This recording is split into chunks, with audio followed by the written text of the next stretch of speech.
warrants that expire in October, another recent or relatively recent financial transaction from the company.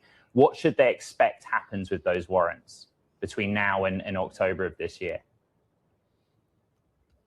I don't have a crystal ball. I can't answer that question. Okay. Their expectation is that when they expire, I think the date's October 26th, that's the outcome. Ed, people that have invested alongside me when it comes to Chewy or GameStop and me committing $500 million into eBay, they've done very, very well. So I don't have a crystal ball. I can't predict the future, nor can anyone that I've ever met. But GameStop is a business that was on the brink of bankruptcy, and everybody was betting against it for good reason.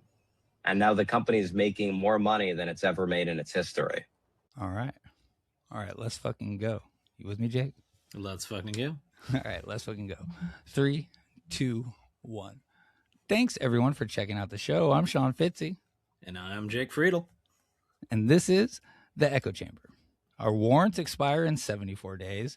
The debt for equity exchange ends in 29 trading days. We have directly owned 9.8% of eBay for 30 days. And the dog days are never going to end. I got ever. Anyways, we got Jake with us. How are you, Jake? Good. How you doing, man? I'm doing good. I have today off. It's usually my weekend. Well, it is my weekend, but I got to go in tomorrow. But it means I got a 3-day weekend next week. So I'm pretty stoked about that. Yeah, that's good. It's good hanging out, watching the chart do nothing all day today. Oh, that's not true. It's not doing nothing. Oh, yeah. Yeah, I mean, I want to say it is down, but like the market was kind of shitty today. But it's more like I feel like we'd just be doing this anyways, but just more $2 up. Yeah, I agree. But yeah, it does look like fucking. It's just not exciting, not fun. We're in a falling wedge. I don't even really have to force it that bad. So that's exciting. Right. Yeah. I don't know. How have you been, bro? What have you been up to? Good. Just working, family stuff. I mean, if I'm doing anything, it's hanging out with the 3-year-old, picking up stuff, basically. Yeah.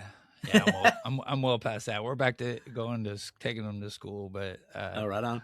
Probably got one more year left of having to do the driving, and then I'm free forever. Maybe grandkids. I'll probably help. Oh man, don't rush that. Yeah, no, absolutely not. Yeah, I'm still trying to get her to move out so I can use the bedroom for a studio. Right. Yeah, we got some steps to go. I'll get some soundproof paneling and whatnot. Yeah, bro. Well, I want to go video. I've been messing around with the formatting of the show, trying to make it look a little nicer. I'll take this opportunity to say subscribe on YouTube. Give smash that like button. Smash that like, comment. What's up, everyone out there in chat? Is this shit AI? I don't know. Patient. Do I look like AI? That looks like a chart. Actually, I don't look like anything. I'm not even on here. Fitz is 100% AI. Well, I'm half robot. That's right. Cyborg, I guess. What up, B-Dog? If you look at my picture, I don't know if my picture's up there anymore. Anyways, yeah, so subscribe, smash the like, give us a follow. What is it, at Zebular 0? I think so. I'm pretty sure on X, yeah. Yeah, at Zebular 0, at Sean Fitzzzy, Echo Chamber 741 on Twitter. Just throw all that shit out there now. Subscribe on Spotify and Apple Podcasts. I'm everywhere. We're everywhere. The feed goes out to all if you look up GameStop, you probably know who we are even. Yeah, especially if you're on X. Right. Especially if you're on X. So yeah, do all that. Comment on the show where you are. I love to see all that shit. And it helps. It helps with engagement. Almost to 500 subscribers on YouTube, which is crazy. I never would even. Oh, hey, speaking of that, with X, what September 1st, aren't they changing things around too, like with payouts or something? Yeah. So, yeah, the monetization is going well, it's going away. So it's like focused on only original content now. Oh, okay. So you have it can't be. It's nothing from replies. It's only your own post and only engagement from like real people, like blue check marks. Do you Well, think not that's real, going to but- be better or worse? Well, I know. I don't know. I have no idea. I made it though. I'm in. Like a lot of people didn't make it because you have to have 500,000 views on your own shit. So Oh, gotcha. in like a 90-day period. Because hold on, sorry. Yeah, I was going to say, you kind of went out there. Yeah, do you got me now? Am I here? Yep. Yeah, you're good. I clicked on some random thing. All right. So I was gonna go to my X page here. Let's see, because I don't know. We'll see how it is. We'll see how it goes. It's not super lucrative in our world to just be like I mean, depending on the time, but butt fucking is what we called it, stealing memes and Right. But like there was a time in 2024 where there was a lot of money being made. Oh yeah, yeah, on dude. any meme. Yeah, dude. Whenever Kitty was back, like I actually was making money on that, and it's like, I mean, that's not the reason I ever did that. So to say that paid shills is definitely a far cry from the truth. Oh, bro, I'll put mine up here. Let me get to it real quick. I've been using X Money too. I think it's kind of cool. Yeah. How do you get a hold of X Money? You just should be able to sign up. You're like monetized already, right? Yeah, yeah. All right, there's nothing crazy on here. So yeah, this is mine. So I just got $52. Right on. So yeah, that's cool. The most, I don't know if they got it. Let's see. That was a pretty good one. Where was it at? I'll go down as you can see how it was in 2024. I got monetized in November 23. Mm-hmm. And then Kitty came back right here. So 261, that was peak Kitty, June 8th. Yeah, 100%. Yeah, the week before that was pretty sweet too. Those two payouts, but that was like holy shit. But I saw people in our community getting thousands and thousands of dollars. So it was lucrative then, but not anymore. So yeah, I don't know, $4,000 over 3 years, just balling out of control with that. Wow. Yeah, no, there's no paid chill stuff going on. When is Moaz? I don't know, bro. You tell me. Yeah, you telling me, bro. What's up, Chef? Good to see you, bro. B-Dog. MW Sosa, good to see you, homie. Thanks for coming out, Mags. Oh, yeah. Yeah. All right, so... And we're getting a full house this time. We didn't have nearly this many people last time. Yeah. We got some good people in chat. Cool. Let's see. All right, so we'll get to... We got about an hour and a half with you today. I know you got... you got to little put the ones. kid to bed at one point. Yeah, you got stuff to do. So I want to talk about an eBay update, and then we'll talk about, I think, the warrants in there. Maybe get into the debt for equity exchange a little bit, and then figure we can talk about retro gaming and shopping GameStop after our break. Cool. Yeah, and then maybe do a weekend review. I just save it for the end because it's not so exciting. Right. No, it's all good. Nah. All right. So eBay update. Let's look at eBay's price first and foremost, because holy moly. Did you see the Ultimators post? No. What? Like the net buying was like through the roof, but the price was just like dying. Yeah. But like it's like a straight vertical line of actual buying. Yeah. Let's see. Yeah, net buying vertical day today, price going straight down. It's about right? I mean, they did yeah, get, of course. they did get their credit rating marked down twice, or I forget what the exact phrase is right now. Yeah. So I mean, GameStop partly owns them now, so like you should be expecting this. Yeah, exactly. Yeah, that's what I was gonna say.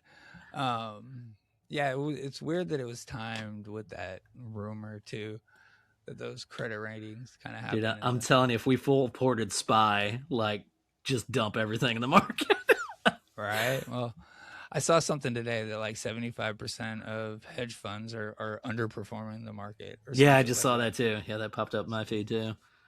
Just since Friday the 7th, or eBay's down 14%. Shockingly, my 401k is actually beating the S&P, which is let's go pretty good, honestly. Are you YOLOing? And then what's up? Are you playing calls in your 401k? No. Just got a principal and just let them deal with their ETFs. Yeah, dude, I've looked into swapping it over to GameStop. It's not possible. Like I would love to do it right now. Like now would be prime time to do it. Yeah, SPY's not nearly down as much as say like eBay. In the same time, right? eBay is getting rocked compared. So yeah, that's not great. Well, you got to remember, SpaceX is like a big part of it now and stuff too, and it's like what 2 trillion, 3 trillion market cap or something. Yeah, and they're all along just, with like, Google and yeah. I mean, we're not. What I was trying to say is that like I don't think GameStop's price matters at all when it comes. It doesn't give a shit. It doesn't seem to give a shit about eBay, up or down. Right. The FUD might make you think that, but it doesn't. Same with Bitcoin. It doesn't seem to matter. Like the price is going to do what the price is going to do, minus like the news. At least now it makes sense. Like if they drop us with the overall market because we're actually part of the overall market now. I mean, we actually have influence with that. They don't seem to want to do that either with us. I don't know. They're fucking. We just do whatever. Anyway, right. 100%. Yeah. So we got 43,390,000 shares of eBay. I love that massive gap is up there. Yeah, the chart. That's gonna be fun to come back to. Yeah, this is what I was doing with it. Bars, yeah.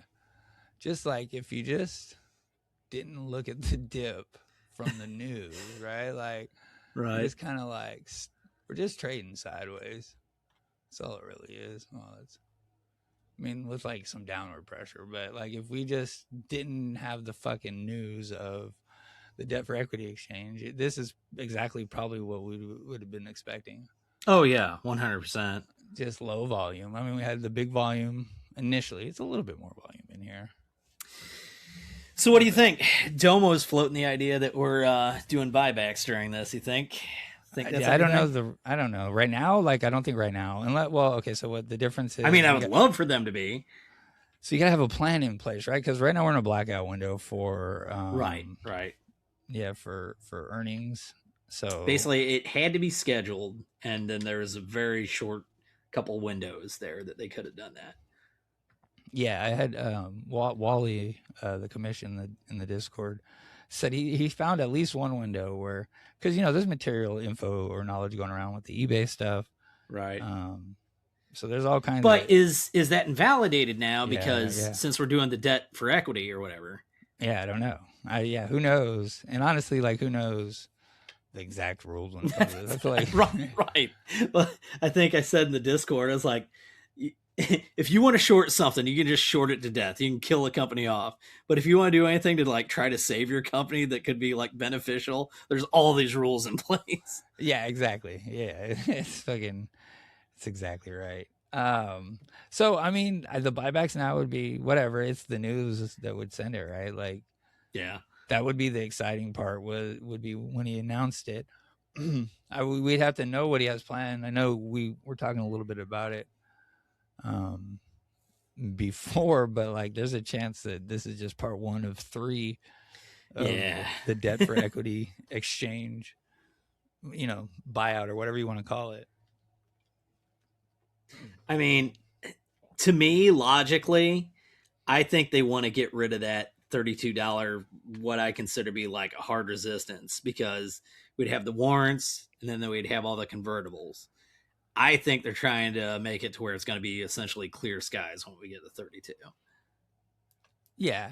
So, okay. Oh yeah.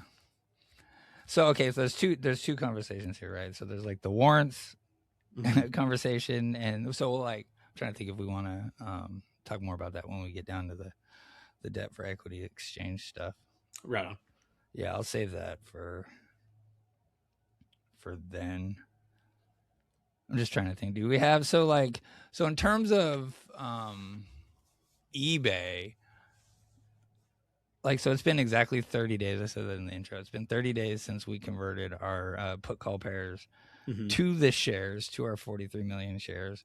My tinfoil at the time was that, there's an eBay bylaw that you have to, if you want to call a proxy vote, you have to have 20% or have a coalition of 20%, but you also need to hold the shares for 30 days. So both those are, well, that's ticked. Not the 20% isn't ticked. We have 9.8%. Right. But like, I don't know. What are your thoughts on the early conversion? And he's been dead silent right now. We haven't heard from him in a long time. What do you think's going on right now?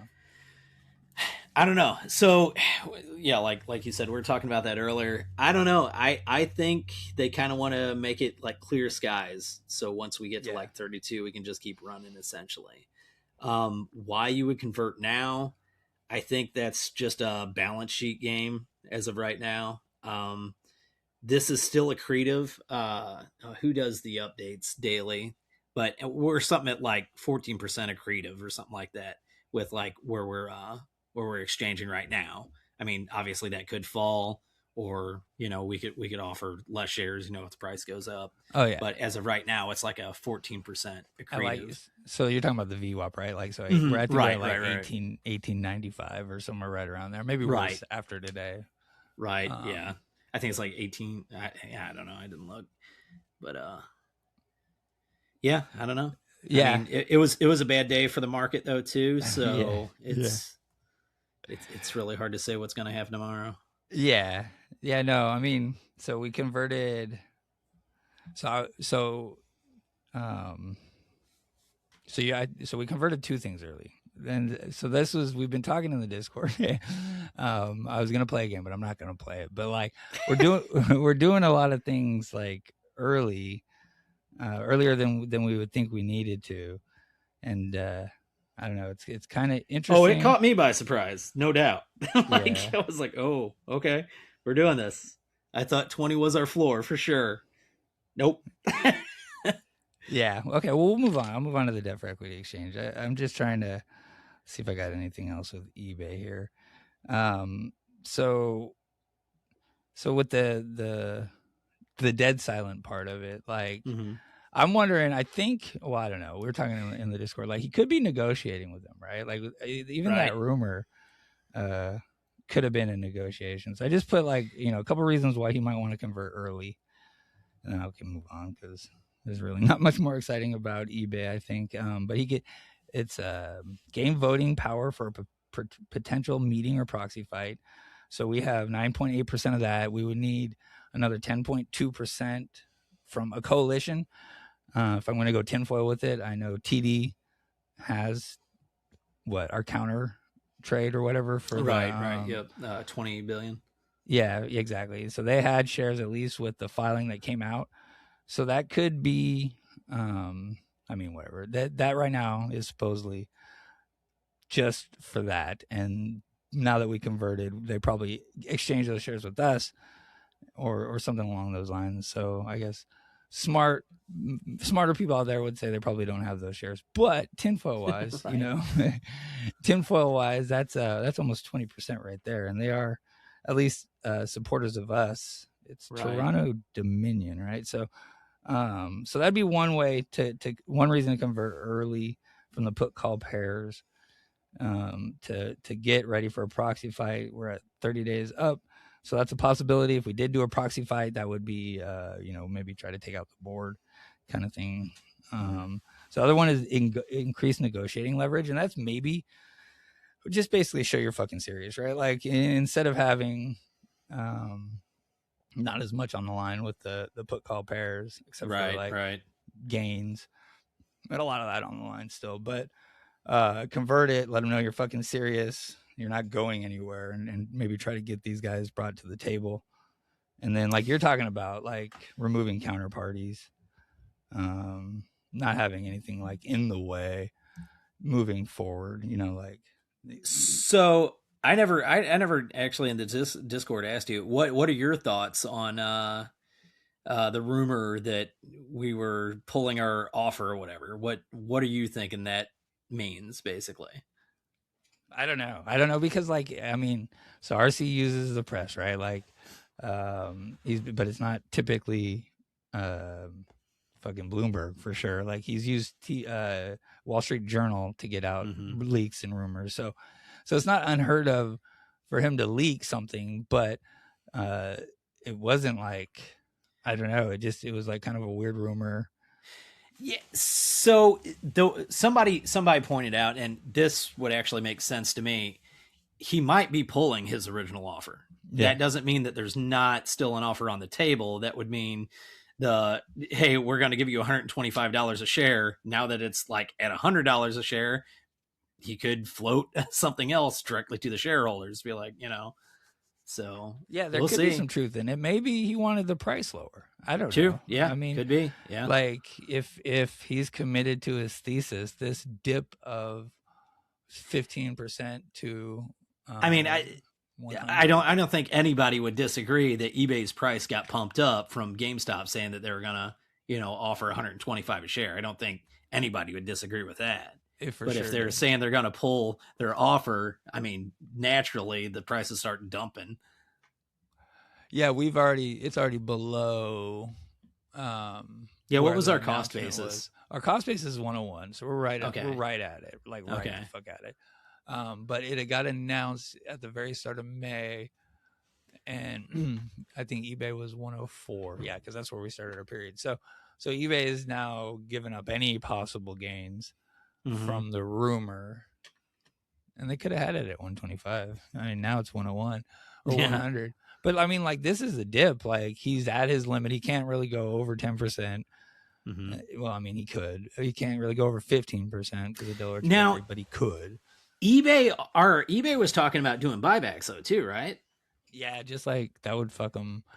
Well, not fuck. It would be the same exact situation that he was in with Bed Bath & Beyond. Right. He would have to make a filing or whatever, but I think it works different whenever they do buybacks and stuff like that. It's not like you're aggressively going after 10% or whatever.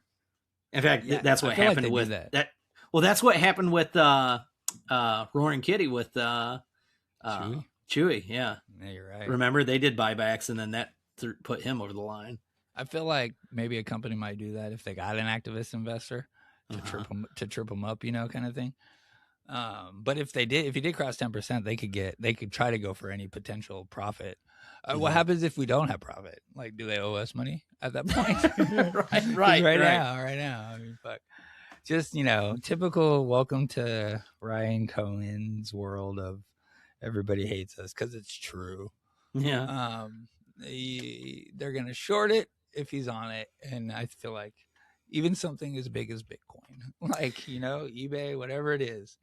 Well, they do a dividend, right? eBay? I think so. Yeah. Yeah. I'm curious when that comes out and what we would do with that. Would we just put that on our balance sheet or would we actually reinvest?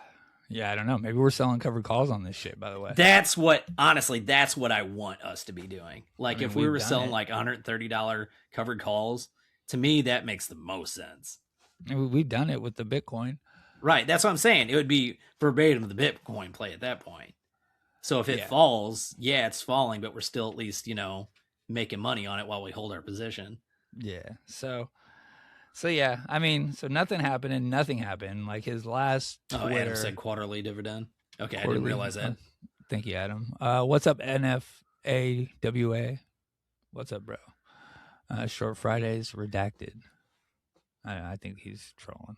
I'm cool with the trolls. Come on in, like, fuck it. I'll learn how to. I was messing around a little bit today. I was doing a space with the Tardwin guys. They got some beef out there, man. But anyways, Jesus. But anyways, like, I can do a space and Riverside, and so that means I can do a space and YouTube at the same time, which is kind of cool. I'm down with that. All right. So yeah, I might be practicing because I'm thinking about the earnings show, right? Like, well, if we ever get an earnings, actually like a scheduled earnings again, we used to do the one in the Discord where everyone kind of comes and hangs out, but it's a little difficult to do that on Riverside streaming to YouTube, but we could do a space and stream. That might work out. Yeah. Get everybody on from the Discord. Okay. All right. Anything else for eBay? You think you excited about it? How you feeling? But you want? I don't know. You might be torn on this, right? Like, okay, yeah. I mean, I do want it, but it it's definitely going to be an uphill battle, no doubt about it. Yeah, it doesn't seem like it's easy. I don't think RC thought it was going to be easy. I think maybe he thought he had a shot with proposal 4 that was going to get us there. You know, like maybe that was his like, okay, if I can get down to 10%, that'll be a lot easier to maintain. But, you know, maybe the goal was always earnings, not earnings, shareholder next year for eBay kind of thing. So, I mean, I was going to look up today, like these other mergers that have happened, these big ones, like it seems like they just take forever and fucking ever. So, yeah, you know, us being upset that 3 months later he hasn't closed the eBay deal. It's a lot to expect, you know? Yeah, I mean, yeah. Well, before he ever came out and said it, like Domo was talking about this, and stuff, or at least I was talking to Domo about it and stuff, and I was like, "How long does this usually take?" You know, and he's like, "Oh, you figure about 6 months or something like that." Well, like 3 months went by, and we're like, "Oh, they must be close to closing whatever this deal is." No, just kidding. In Ryan Cohen fashion, like the deal hadn't even been sent to eBay yet. Yeah. Yeah, the forthcoming is still coming forth. Yes. Yeah. I'm gonna name an episode something along those lines. Coming forth, forthcoming. Yeah. Oh, yeah. How many times have they changed the language on that? It was like 2 or 3 times they changed the language on that. That and with the 500 million, we've heard about a lot. Even though there's gonna be he was even like, oh, the filing might already be out. It's like, what the fuck? What? Where was that? Yeah. What I forget. Maybe he's confused on what soon is, or what he thought the interview was. Maybe he thought the interview was coming out next year sometime. I don't fucking know. Oh, yes. Somebody in the Discord said they're like, how long does he think it takes for a podcast to be like uploaded or whatever? It's like weeks ahead. Okay. Yeah, I mean, I think he's committed. I think we're gonna rock it. I think he's gonna get it. I think he's been straight up about his feelings pretty much this whole time with pretty much everything. Right. So if you here's where I'm at on it. Like, I love the idea of eBay. I would love for us to own it. If we can't get to that point, which is, that's what we don't know. Like, at what point would Ryan finally go, okay, so this isn't going to happen. Maybe we'll just do some sort of business deal. And it'd be like, okay, we're using our brick and mortar stores to take stuff in. We get a cut, then eBay gets their cut. I mean, both parties win at that point. I would like for us to own eBay so that we get the full cut, but a partnership wouldn't be terrible either. But no. They have the terrible management, which is just well, I was gonna say, like Ryan says, executives just bleeding money, you know? Yeah, and he set the expectations super high. Like, I think if at this point a partnership will look more like a failure only because of the expectations he set. So, yeah, that's fair. That's fair. Yeah, so I don't know. I mean, I don't think that's why, honestly, I think that thing's just a rumor, is because of everything he's put forward. I mean, business is business, and if he gets something, he's not, you know, he could be saying all of this shit for posturing. It could be just posturing. So, I mean, no matter what, we have, you know, we're seeing 10% of whatever happens there. Yeah. I mean, as of right now, that's pretty solid. Right. So, okay. All right. So we'll move on to the warrants, and then we'll take a little bit of a break here. Not the warrants. We'll both. The debt for equity exchange. So we're T29 now. T29. 29 trading days. Yeah, I think that's right now. Away from September 23rd. I have Chad. Yeah, I know, Rose. It's so far away. It's so far away. I was talking to, I forget who it was. I forget. Anyways, it's easier if you say it like only before you say how many days left. There's only 29 days left. It sounds better, right? Like, it's right. It's not so bad, but yeah, I know. So it's a 35-day trading window based on the VWAP. Over that time, we saw heavy volume early, like 40 million, and then not much since. So there's a dude doing the tracker. I know it's like under $19 right now, you know, with with the bonds being set at around $29, that's pretty significant difference. So, now I talked to a guy, and he was okay. So anyway, this is in the Discord. I said something about this. Basically, the dude had some friends that were in bonds and stuff like that. And it sounds like this was Ryan's idea to do the 35 days. And the reason is, if you were in bonds, like convertible bonds, you would say, okay, I'm going to give you $18 a share or $19 a share, whatever it's going to be. And you would want to get that done as soon as possible, because when you're doing bonds, you just want to, there's no, they could have done it day one and then done the conversion basically. But what he said is, for it to be 35 days, which is uncommon and very long, that's probably Ryan. And the reason being is, if you're seeing GameStop at 2-year lows while the company is vastly better than it was, if you're an institution right now or retail investor, really, you should see that since it's at its 2-year lows and the company has only gotten better, now is probably a really good time to buy. So it's not going to get any better than this. So you have basically 2 months to sit there and accumulate shares. And I think that's what Ryan was thinking going into this. Is that what's happening? We don't know, because it's all dark pool bullshit. Yeah, it is. It is. And I don't know, yeah, I mean, someone's obviously very bullish on us, right? Right. Think. Yeah, if you're willing to convert, you're bullish. Yeah, especially. And aren't they locked up for like a year or something like that after this is all said and done? I've seen conversation. I've seen 6 months. I've seen, how it goes, bro. There's I know. There's a detail for every detail that could be it could be this way, it could be that way. So, but I've seen. And if you don't get it right, you're an idiot. We should just know all this information always. It's dude. It is a lot, and we're all kind of learning. There's some of us Bad Robot who has an expertise, but a lot of us are just kind of that's the thing though. If you've been in GameStop this whole time, you're almost a CPA with all the different mechanics that they've used at this point. And you know how to do NFTs, you know about Bitcoin, you know about fucking you know how not to do NFTs. Yeah, exactly. You know all kinds of shit, bro. It's crazy. Yeah, I've learned a lot of weird shit. Options and manipulation and market mechanics are probably number one on the list of things that I don't know.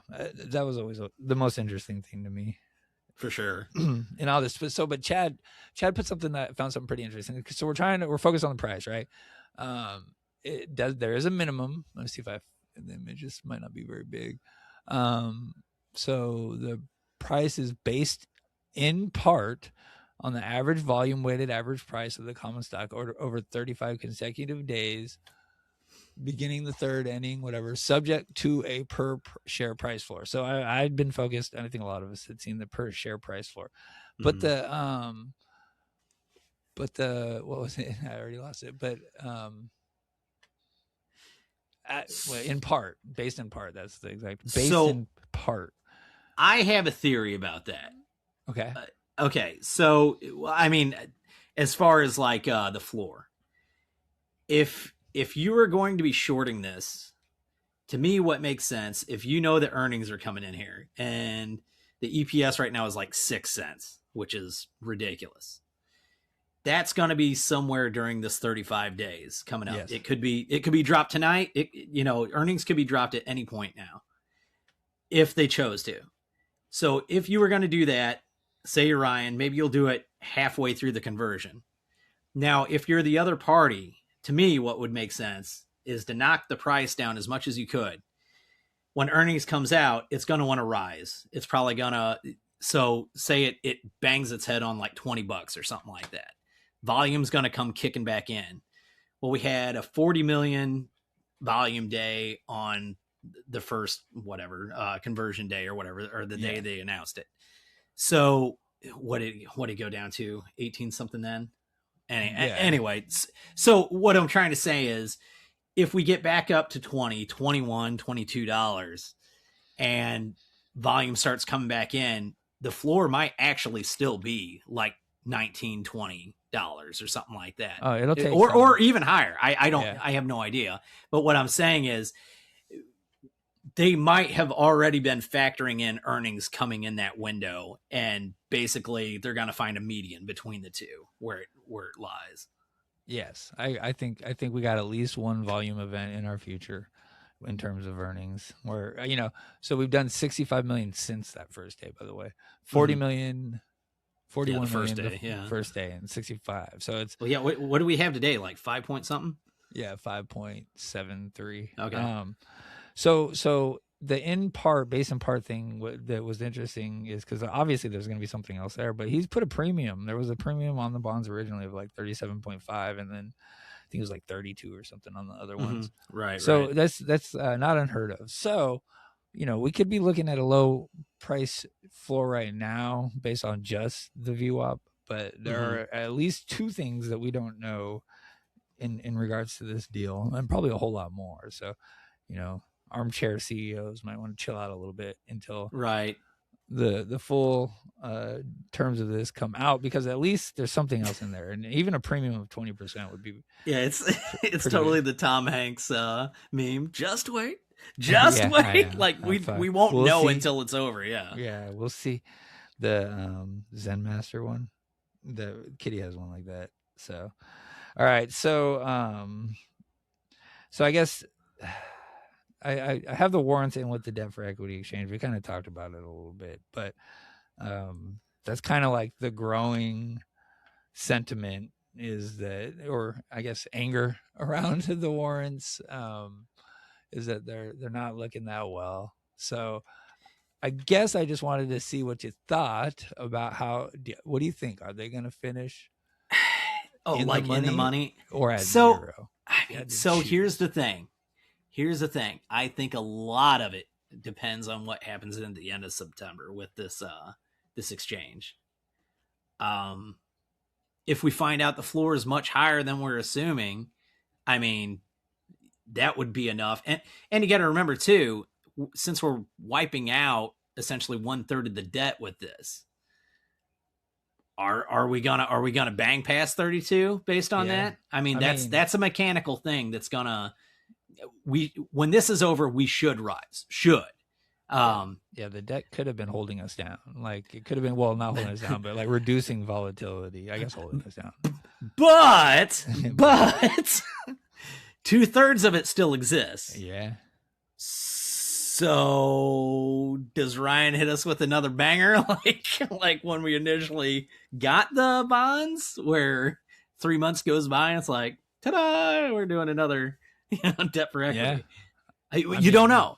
I mean, I don't want people to get like super bearish on it, because if it's accretive, if we're creating like a clear sky above 32, like that's awesome. And that might be what eBay's looking for. Like we don't know. Yeah, that's the thing. Yeah, I mean, we can speculate. They could not want the debt because it is a liability. Right. So that could be the reason behind this debt for equity exchange. It could be definitely tied to the eBay deal. Mm-hmm. They want to whatever he wants to get rid of it, because the thing about if you believe the timeline, which again, I have no reason not to believe the timeline he shared with us, but the warrants and the bonds happened before eBay, like before eBay was even considered. Right. So even the his comp package, those things were right, all like and which he dumped, right. So maybe that was just kind of like, let's get some money, let's make ourselves in the position to make a move when it comes possible. He found his move. Now he needs to reduce that debt. And now, having said that, do I still have some fun tickets with warrants? Yes, I do. Yeah. Not many, but I do still have some, because there's a chance. Oh yeah. What's this 1 in a million talk? Yeah. I mean, I'll say for the folks who are pissed off if it goes to zero, I mean, it is a tradable security. Like you were able to trade that thing, and I did trade it, and I traded. I made some money on it. Yeah, I sure did. Right. I sure did. In fact, I will play a dip, but I've been. It looks like a fallen wedge. It's been looking like a fallen wedge, but I just don't know when the bottom will be with it. And those October 32. Well, that's what I mean. Significantly cheaper. Right. That's what I'm saying. So you're basically buying a call option with a premium of like $1.50. So that means share price would essentially have to get right now 32 or 33.50 or something basically to break even on day of, right? Yeah. so that's what I'm saying. So there's Like certainly a premium months. that comes with it. Now, could he extend it out? Yes. But if this is in fact him trying to get rid of the exposure beyond 32, he might not want to do that. We just don't know. Yeah, I hear what you're saying a little bit now. I hadn't really caught, like, so above 32 were both the bonds, right? Like they had their windows up there too, right? And the warrant. So we had three things up there that if we caught a bid could be in the way. The warrants are a little bit harder to, not the warrants, the bonds are a little bit harder to exchange early. Right. Terms, but it was possible, especially we had a sustained move, and then I would immediately, they'd probably start converting them. And now all that. On the plus side of this, though, if the the warrants do end up going to zero, well, that's what 60 million shares that you no longer have to worry about of dilution. So mechanically, after October 31st, it should go up if they expire worthless. Yeah. I mean, RC also has a bunch of them. So that's something to keep in mind too. So a move up there would benefit him. He's counted them as his shares in at least a filing or two. Oh, okay. Well. So, that's interesting. Okay. Yeah. So I'm not sure, whatever. I don't know. There's some weird things going on. And it's a low liquidity kind of thing. There's not a bunch of them out there. It could be easy to squeeze. You put an update often about how much it would cost to just buy the whole fucking thing out. yeah, right. Yeah. It's an easy conversion. So it's 60 million. And then, so right now, what are we looking at? 90 million. 90 million is what it would cost right now to convert it all to have 10% ownership of eBay, essentially. I mean, now if you want to go buy $90 million worth of warrants, the price would increase, just so you know. Yeah. You wouldn't get that, Phil. No. That'd be funny. I mean, fuck. Kitty could do any of this stuff. Yeah. Mm-hmm. But what would he? So my original thesis on him coming back, and I said this probably almost 2 years ago now, probably.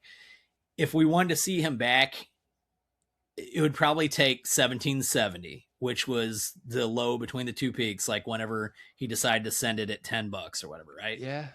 Same idea. Now, I thought he missed the boat on that, because I was like, well, there's no way we're going to go below $20 again. We're banging off. We're making money, we're doing great. Yeah. Wrong. Yeah. So yeah, dude, I never thought that we would see below, because $20 was such a supportive level. Like, we bounced off that, good God, like 12 times or something like that. And then this debt for equity deal comes out, and then it's just like, whoop. And that's why we left a massive gap on the chart too. Yeah. I mean, maybe he wants to get rid of the warrants and all of the debt, and he expects it to get rough for 7 to 8 months, whatever T35 times 3 is. What is that? Fucking. Oh God. That's for like I think it'd be January, right? Probably. Yeah. If September is the first one. Yeah. So, if we're looking at that, then, next year, that does time the eBay shareholders stuff. I think I saw somewhere that, like, you can put in your votes for the shareholder meeting starting around February, like if you want to add or remove board members and stuff. So he could get rid of all that overhead and then have $2,000 worth of, whatever to start buying with, or if he hasn't, you know what I mean? Like, so, right. So maybe that's why the buybacks came in when they did, the news of it, because he's expecting to get rid of this debt. And when that's done, he'll just be in position to load up and then send the motherfucker. Yeah. No one wants to hear it. No one wants to hear that bullshit. That sounds terrible. I mean, here's the thing, though. Yeah. At this point, since we're already like at 1830, just send it down to 1770. I just want to see what happens at this point. Well, I'm with you. We're 50 cents away. Who cares? Yeah, we got our gap. We got our gap there, and it's like once we start getting close to that shit, it draws us to it. I think so. That's the gap from when Kitty came back. So okay, yeah. What'd you say it was 1750 or what? 1756 to 1770. So okay, yeah, So that's exactly where that little line. I know what you're talking about. It's the same kind of like line. Yeah, it verbatim. Yeah, from I don't know if you're looking, but it's like I can see. Yeah, the 2020 line right here. He did that, and then that would be this right here. Same thing where it comes down and let me just draw the line across. So like, right. So that's where he bought in was this dip right here or retested that again. It was that buy. Right. So this would be the retest of that. So up, down again, up, and then the next retest. And then so yeah, I can see that being the case. 2 more of those bond things or debt exchanges would put us past that, I think. Yeah, we get about $2 for each one. Who knows though? Fuck, one day something will unhedge. I think maybe. Like I said, dude, we're gonna murder earnings, expectations at least. But we did that in Q1 though too. And what do we see? Like, did we see a 7% blip and then we like lost it like the next day or something? Immediately. Yeah. Sell the open. Speaking of, did you see that they're gonna start trading options at like 7:30 now? Yeah, dude. What's up with that? Was that December? Is there saying? I thought I saw sooner. I have. Okay. But it's not every option. The December one is 24-hour trading. Okay, that's what I'm thinking of. Okay. With NASDAQ, but let me see if I thought I linked it. Yeah, I did. All right, so starting the 17th, so yesterday, you can trade options on some of the biggest stocks earlier in the morning. So right now it's Apple, Tesla, Nvidia, Meta, Amazon. So you can start trading. Well, you can queue them up at 7:15 East Coast. I mean, I think that's an amazing thing. As someone who I agree. Yeah. Like if you trade GameStop calls and you've sat there for 2 hours staring at pre-market, just waiting, waiting for the fucking bell so you can get out of that shit. Like, cause you're up, and you already know what's going to happen over the next 2 hours. I think that's amazing. Yeah. I would have done way better on a lot of these moves if I could have got out before pre-market. So I don't know. Right. Before the open, but also like that should affect, hedging and volume and price action. If it depends on the action in that time period, but right. It's like trading in pre-market, then it just becomes. I made the joke today, can't wait to buy my options after we get that first open candle that goes down like 1%. And that's exactly what happened. It's like, every day, bro. Every day. Here, let's take a quick break and then we'll do that. Really? Real quick though, is there anything else about the debt for equity exchange that you wanted to maybe cover? I talked about the basin part thing. I don't know if the warrants are. I honestly have a feeling that the warrants are going to go to zero. I think that's where they might end. I do too. Again, I'm holding out hope with like 75 of them, but yeah. I made my move at around $4. I tried to buy a few dips, I think that's so I loaded the boat pretty early on with those. I made a few posts about it. I loaded the boat pretty early on with them. I think I got it like 275, I think was my cost basis, but then I unloaded them at like 380 or something like that. Yeah, exactly. Yeah, it was nice. I forget when it was. I think it might have been like the second move up. No, I feel like April. Yeah, I think it was. Yeah, it definitely was around May. We had some other thing is though, like I'm well enough versed in calls that it's like, okay, well, we're starting to run out of time. Maybe time to take some profit off this, you know, especially because we're so far away from the 32s. That's a pretty good indicator. Yeah, dude, I'm already over here with my like 20s, like sweating it, you know, it's like, exactly. Oh God. Like, Yeah, 20 seems like so far away now. It shouldn't be like 6 or 7, ticks up the chain. I'm like, fuck, right. A 20 is that far out the money now? Yeah. Okay. So that, I don't know. We got, hopefully earnings come soon and saves us. Oh God. Yeah. Yeah. Just get us our $20 support back. That's all I want. Yeah, I agree. And I think earnings could do it. I mean, we'll like I said, though, I love that gap that was left above us, though. I love that that's there. Yeah. And, Max Payne is right at the bottom of that. Mm-hmm. It is what, Monday now? Today was not a good example of anything that would make me excited. So, yeah. But the overall market ate shit because I think SPY was down like 0.5% or something like that too. Yeah. SPY gave up all of its gains from the CPI being lower than expected, and then war on, war off. So like it gave back everything.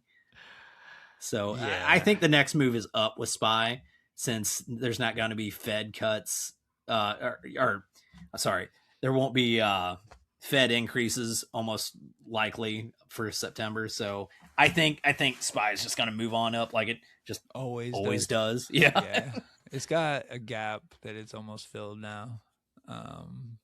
Maybe did today. So maybe that's all that was going on. All right, give me just a minute, and then we'll come back and we'll talk about a little bit of retro, and then I guess finish some chart talk. There isn't much, but cool. We can look at it. Let me see what I got. I got Call of Booty for everybody. What's up, everyone in chat? Sorry I haven't been talking to you guys. We've just been bullshitting about things, but good to see you. Cough Drops 199. Good to see you, bro. He is still in GMEU, right? Yeah, you are. Yeah, dude, I am, yeah. Yeah, Adam. It ain't looking good, but I'm in it. Yeah. Well, the bounce will be nice. Same with the GMUs. Anything when the bounce happens, we'll. Yeah, we don't have a crystal ball, but it'll be nice for all of these fucking things. So, all right, let me find my Call of Booty. Sorry, I don't know why that cracks me up. There it is. All right, like a little child. All right, this is a video RC did. Back in the old days. Yeah, was that 2 years ago now? Or longer? Yeah, let's see. God, I've been in this so long. yeah, this is old. But anyways, I'm gonna play and then I'll be right back. This is me meeting the CEO of GameStop right before I pranked him.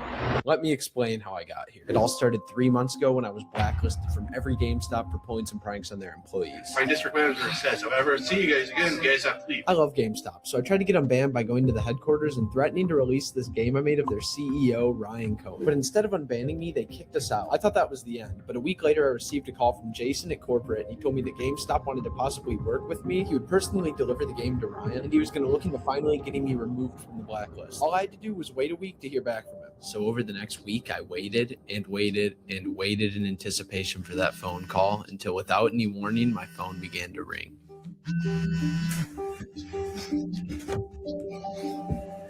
What have you been up to? Doing some content? Yeah, we're working on the next video right now. I've been talking to a few people here, in corporate. Probably got some news coming up for you. I wanted to, we speak off the record? Yeah, for sure. All right, guys, this is what I know. GameStop potentially wants to work on a video with me, and I'll receive a text with more information shortly. So until then, we wait. And soon enough, that message came in. I just got a text from Jason at GameStop, and he wants us to come out to the headquarters on Tuesday, and we can possibly do something with Ryan. That's literally like 72 hours from now. I don't know where we're going to sleep. I don't know what time. But Fitzzzy's on dial-up, and we're gonna make amends, maybe even more. I was also sent the address of a GameStop store they wanted me to meet at, and just like that, the dream of being unbanned from GameStop was slowly becoming a reality. After all of our hard work and dedication to get to this point, it was finally starting to pay off in a big way. So we booked a one-way flight to Dallas, Texas, home to the GameStop headquarters, and got ready to not only meet the GameStop CEO, but hopefully get unbanned for good. But I never could have guessed the surprises they had in store for me. Oh yeah, and remember that game I made of Ryan in the last video? Well, I decided to make a new and improved version that I would hand to him myself. All right, boys, we are in Dallas right now. In about an hour, we're going to be meeting up with the CEO of GameStop. I don't really know what to expect. We had a very short notice to be here, but we'll make it work. But I couldn't pull this off alone. So my bodyguard from the last video picked us up and we made our way to the store. Now keep in mind, we're about to meet up with a multi-billionaire who runs a massive corporation. So we didn't exactly want to just show up and put a camera in his face. All right, we're here. Got my bodyguard because this could be a whole setup for all we know. You don't really know what the vibe is going to be here. We're just going to walk in, kind of keep the camera low key, and see how this goes. Let's do it. Good morning. Good morning. How are y'all? Good. How are you? Good. Y'all come on in. Thank you. So we pulled up and we didn't really know what to expect. They had a whole team there, the social media people, and we walked in and then Ryan just came out of the back door. Nice to meet you, man. How are you? Good. How are you? Good. We didn't really want to pick up the cameras yet because we didn't know how comfortable they were and where we were at, but Ryan was super cool. Great sense of humor. This is a GameStop exclusive. Okay. It's like Call of Duty, but it's a little bit different. All right, what do we got? Call of Duty. First thing he does is come out and give me this game. It's Call of Booty, and it's got a picture of his face on it. Is this a picture of you? This is amazing. If that doesn't tell you enough about his sense of humor, then I don't know what will. I'm gonna have to play this when I get home. I'll ask my mom if I'm allowed to play it or not. Does it have multiplayer? Can we play together? Yeah. All right, let's go. Super cool, down to earth dude. For the position he's in, I just felt like I was just talking to any other friend. And then we have the band from GameStop.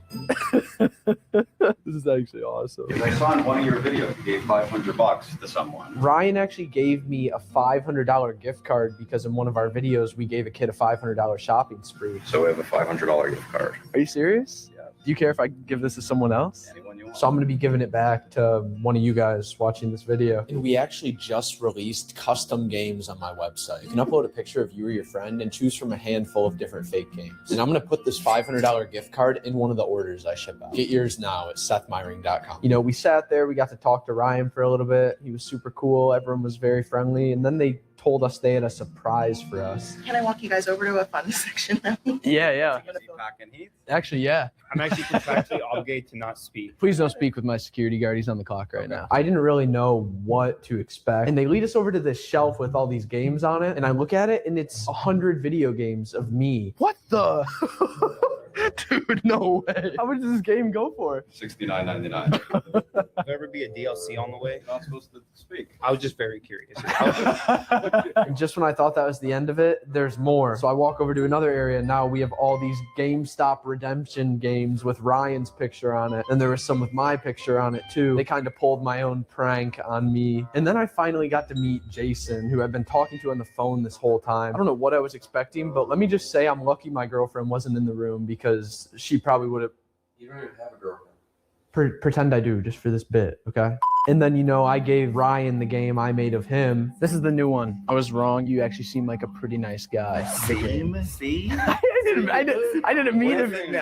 He is a pretty nice guy. You gotta say that on camera. Okay, we'll make another game, I promise, okay? I actually am a nice guy. I made this game this morning. Now, if I was going to make it again. You're a politician. I couldn't confirm it yet, but he ended up being pretty nice and cool and whatever. And then they told us the biggest news yet. This just came out of absolutely nowhere. What's your feedback regarding our trade-in values? The reason Ryan brought this up is because in the last video, I made a game of him that was making fun of how little money GameStop offers for trade-in values. With the title, we'll give you $14.78 for your PS5 with 20 games of the game. I just used that for the game because that's like the number one thing that everyone always complains about when it comes to GameStop. Now through Sunday, on all software, we're increasing our trade-in values by 50%. Are you serious? Yeah. And just because of the game we made, now they're going to do 50% more on all game trade-ins all the way until April 6th. Go cash in. I know you have some old games you don't play. So we got to meet the CEO. We got some free games. We got a gift card. But there was still one big question that hadn't been answered yet. Were we officially unbanned from GameStop? The reason all this started in the first place. Are we officially unbanned? I think we're officially unbanned. Are we officially unbanned? You were never banned. There was definitely at least one store I was banned from. Okay, but there's 3,000 others. Corporate never banned us. It was just a few stores that said they didn't want us to come back. So Greg, we were not blacklisted, at least not from every store. You can shop at all of our stores. Okay, well, happy ending then still, right? That's right. Even though I was never banned from GameStop, I never would have been able to meet the wonderful people or have the amazing experience that I did without this journey. Make sure you guys trade in your games before April 6th and get some extra cash. And if you want a $500 GameStop gift card from the CEO himself. What's up? Those are fun. That was fun. This guy right here, M fell in love with him. Where's he at? The sunglass dude. Anyways. Oh yeah. The white guy. I like that guy. He's pretty cool. I forget his name. Yeah, it was fun. It was good times. I think Daniel W made the Call of Booty meme actually. Okay. Yeah. I think you're made right. it to the video game, so that was pretty cool. Yeah. All right, so we'll talk about some retro gaming, and then we'll look at the chart real quick, even though we've kind of been doing it the whole time. That's all good. So let's see here. Let me get myself a little more together. All right. So you were a big retro gamer, right? Like that's kind of, if you were to say that's your thing, that would probably be that, right? Yeah, 100%. So what's your game catalog again? I know you told us this before. Oh, it's over 4,000 now. Let's see here. I got my app. Let's see what the app says. 4,187 with a value of 154,000 just on the games. Let's go. And yeah, right. But go ahead. Yeah, this is just a lifetime of collecting stuff. Like this is from when I had an original Nintendo and stuff like that. Like I still have those original games. It's not like I just saw it after like hoarding this stuff. It's like back in the day, you could go on Craigslist and somebody'd have their entire collection. You could just buy it for like $20 because it's just people trying to get rid of this useless junk. I was like, oh, a couple games with a few dollars value in there, I'll buy it for $20, whatever. The one game that I wanted, the rest of it's, I'll just trade for something else that I want. And that's just how I created my collection. If I had to guess, if the value of it's 154,000, if I had to guess, probably I have maybe a third of that in there, if that. And that's just because like whenever I buy games, it's always a deal. It's got to be a deal. Like I maybe bought it full purchase price, maybe 10 to 20 games in my entire life. I always wait for a sale on that shit. Yeah. That's good though. And then you just like save it. Do you leave them sealed a lot? Like, is that what you do mainly now? Do you look for new or used? Like, what is that? Okay. So I typically go for new if I can, but like GameStop does their deals. Like they might even have one going on right now. They'll do like 4 for like $10. So like anything for games that are under $10, you can get 4 for $10. And they've done that deal a few times. So I picked up a ton of stuff from GameStop off the used. Obviously used, but you'd have to go in store to make sure you're getting what you're getting, like, a disc and like the artwork and everything else. But yeah. So you just buy them as you can and, but you go physical, like that's your thing too. Yeah. So I became a sealed collector, and not because I'm actually a sealed collector. It's more like I've done the adult thing where it's like, oh man, that's probably really awesome. I buy it for like $10, $15, stick it on a shelf, never get back to it because my life doesn't allow me to do that. Yeah. So like, I inadvertently became a sealed collector. It's stuff that I wanted to play, but just never got around to it.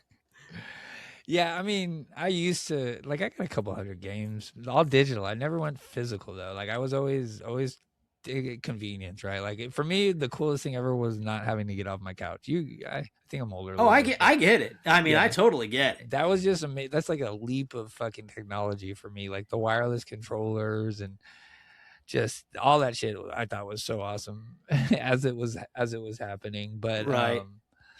But like it's now, I think it's kind of going the other way, and I feel like especially with like Sony killing off physical discs, and was it like December of 28?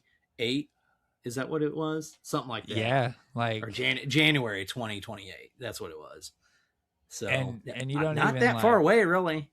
And now like you're not even really owning the game when you buy the disc, either, right? Like, dude, that was such a wild move for them, though. Like their PR must be the worst PR in the world, because the week prior to that, if you bought certain movies, there's like 550 movies that this fell under. But anyway, if you bought one of these movies, like they just pulled the rights to it. So like you bought it, you're just out. Like you didn't get any sort of compensation or whatever. You're just out. And then the following week, they're like, oh, by the way, we're getting rid of physical media. I was like, what? You couldn't have waited on that announcement? Yeah. I mean, or maybe like, fuck it, right? Like, I guess if we're going to do bad news, we're just going to get it all out at once. I don't know.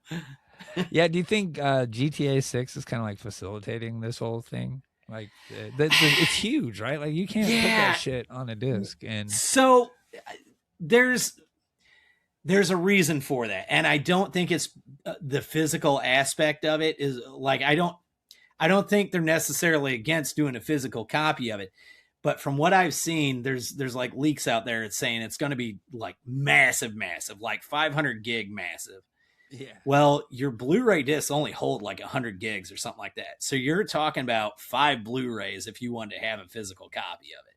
So it's not super viable, really. Yeah, there's really no way to go about it. I mean, unless... I would love for them to do it, but I would not mind, though, if they did a premium, like they did a physical $120 version that you would have to buy the physical disc of it. I actually did that with Baldur's Gate 3. It was typically a digital game. And then they did like... I can't think of the name of the studio now. I should know it. It starts with an L. It doesn't matter. Anyway, you had to buy the game specifically off their website and like the special edition. So like I paid the $120 for it or whatever. And now if you go on eBay, it's going for like $300. For sure. And that'll only go up too. Right, right. Yeah, that's I mean, I think the way to do it. I had a post of yours up. Let's see. I found out in this post, I think, is the one you started out doing console repairs. That's pretty interesting, bro. Man, look at that dude doing a fucking rant there. It's a good one, though. I mean, but yeah, so you started out working on consoles, and that's pretty neat. So you mod all that, you do all that shit. Yeah. No, but huge nerd when it comes to that stuff. Yeah, you can quote me on this. The retro physical gaming world isn't going anywhere, and the egregious revoking of digital game and music rights will only get worse. It's good, dude. Like, it's true. It's true. Yeah, well, and then, go ahead. No, I was just saying GameStop seems to find themselves in a pretty good spot to capitalize on that. I know. Oh, man. So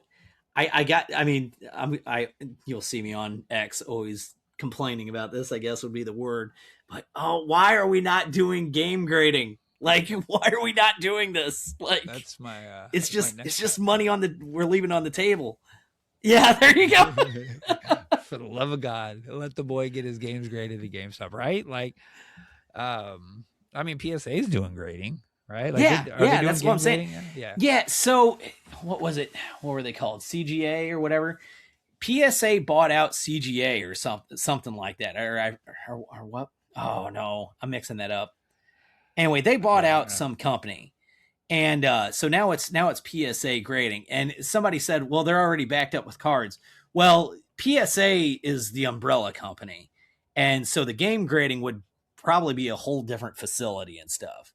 So I mean, but I feel like the mechanics could be there. They don't have a vault service like cards do yet. Yeah. But I they're like, you can only hold like 120. Maybe that's too low, but there's only a set limit of cards. Is there? I didn't with PSA. I wasn't aware that there's a I wasn't either until I saw Paulie talking about it. By the way, Joseph GME Cobra Kai, good to see you, bro. Thanks for stopping in. What's up, chat? Good to see y'all. Feel free to talk. I know we're just kind of bullshitting, but I'll try to respond if y'all are down there and just come say hey. Thanks for stopping in. Sorry, Jake. No, you're good, man. Yeah, no, I think grading is definitely. I think Strawberry said it in the comment here. It's probably where we're headed. Yeah. Well, that's the thing, dude. Like, there's been a lot of stuff that I've been holding back that I want to get graded, and I've been waiting on GameStop to like allow it. And like 2 years ago, I made the post like, you guys need to do this. Like, why are we not doing this? And I was like, okay, I'll give them time. Like, they just got the card thing going. Like, I'll give them time. And then like time rolled by. It's like, all right, guys, come on. Why aren't we doing the game grading here? Yeah. I mean, what do you think?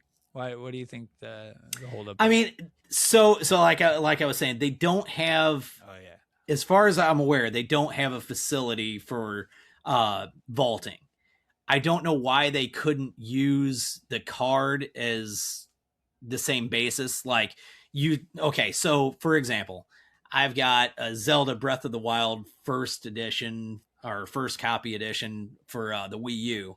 It's got a weird printing on the back, like it says, or it shows like a nunchuck and a Wii remote. Well, you can't use a nunchuck and a Wii remote on it, so it's a misprint. Oh. But I've got it sealed, so that's something I would consider getting graded.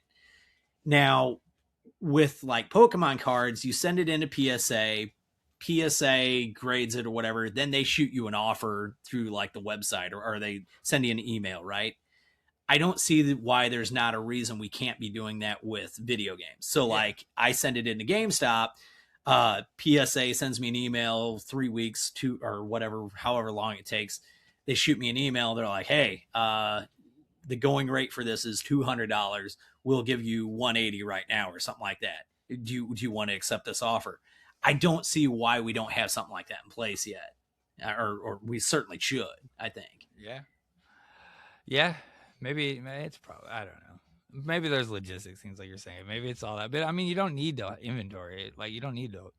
You just got to like grade it and send it back. And right. Or just that. Yeah. I mean, I don't know. Yeah. And I don't think it's a logistics thing because so I buy a lot of stuff from Japan and I do like they got like these drop ship locations and they do just that. So like the one that I use is like Sendico.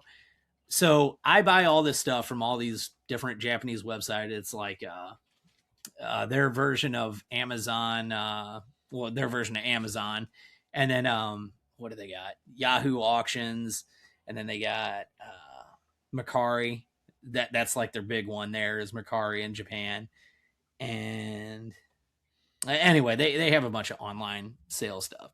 Yeah. Well, anyway, I buy all this stuff and then I have it sent to a facility there. And then after I get like 10 items or something like that, then I have it all shipped back. So I know it can be done and I know it's lucrative for them. So it's like, we can be doing this too. Yeah, let me get off this real quick. I'll sign in. I was trying to look, trying to get into eBay, sorry, and look at their graded games, see what they're going for. What's the most expensive game out there? It's not graded, right? It's just like a fucking game. No. Oh, or what are you talking about in general? In general, yeah. Actually, look up a graded Rule of Rose for PS2. All right, let me get off. Graded.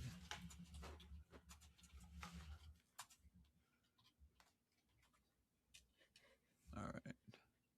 19,000 here. Let's see if it lets me log in. $19,999. Yeah, there you go. 9.8. Who did the grading? I don't even know who this factory sealed. WADA? What is WADA? Okay, so that's who PSA bought out. We bought out WADA. Okay. So now it's PSA grading instead of WADA. Interesting. So this isn't sold though. So this is just. Yeah, I'm seeing one right now, 9.8 for $1,000. Okay. What? Why is it so expensive? Horror game. Yeah, those do good. Didn't sell. Yeah. Oh, never mind. The $1,000 one I'm looking at, that's a Japanese copy. So your American copy will be worth way more. Medal of Honor Rising Sun.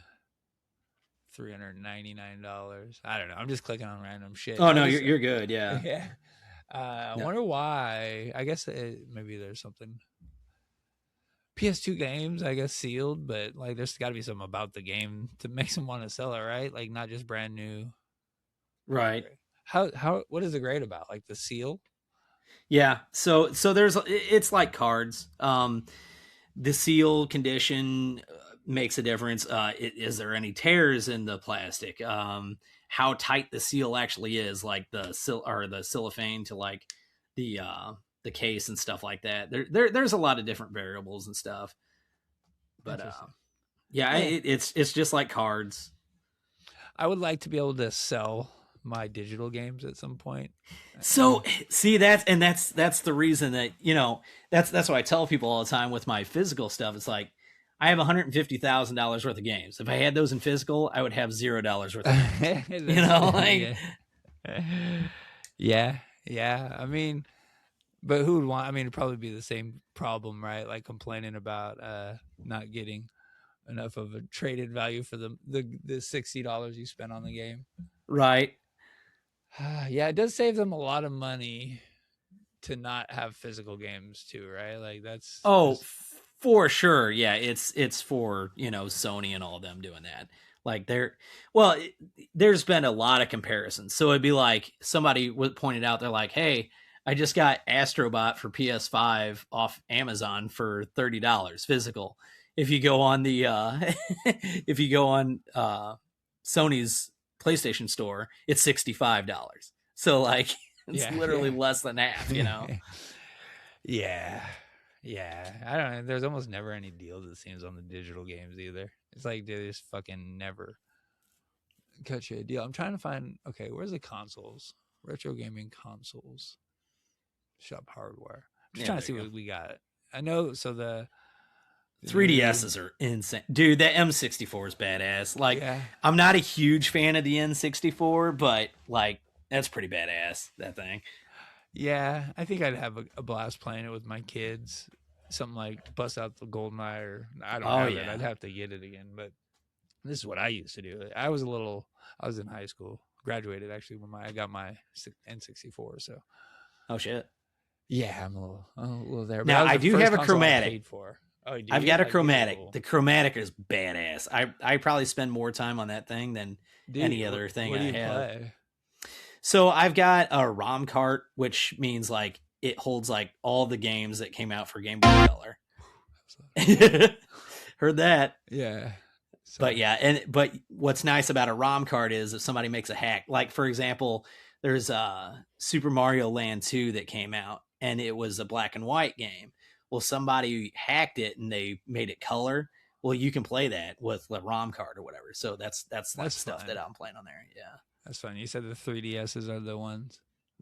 Yeah. Look at the price on that, man. Yeah. I think they were $200 when they originally came out. I could be wrong on that.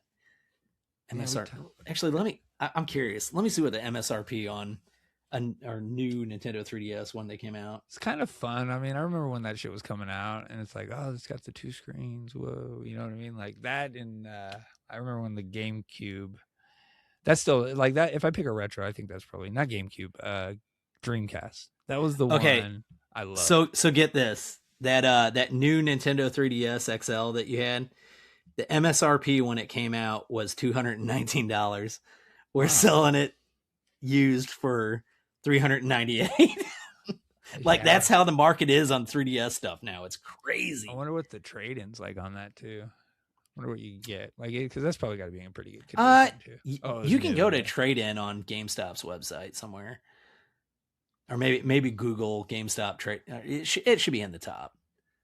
Let's see, deals, collectibles, trade. Let me just search trade-in. There you go. Yeah. I'm not very good at searching new things while we're live, so I usually try to get it lined up. Anyways, my kids had one of the foldable DSs, not like this one, the one that had the little stylus in it. I thought that was pretty. I like that one. That was pretty slick. All those I thought were pretty slick. I came up with the Game Boy and the light and the mirror and all that fucking shit. So did your kids? Oh, right, yeah, the warm light and all that. Yeah. Did your kids ever get into gaming really, or no? They play. So yes, but no. They play Sims 4 like maniacs, like forever. like their whole life. That game has gotten more value out of whatever I spent on it. I don't even know if I paid. I'm sure I did because I paid lots over the years. But they play Sims 4. That's my oldest. My middle will play Sims 4 and Roblox, and then whatever else is going. And then my youngest is Roblox. So that's it. Though. Okay. They play though. They play a lot. But I tried, dude. I bought all of the shit for them, like all the everything that I would have fucking loved when I was a kid, like the VR stuff. I bought it all, and they don't play it. They each got little switches. They play, what's that one?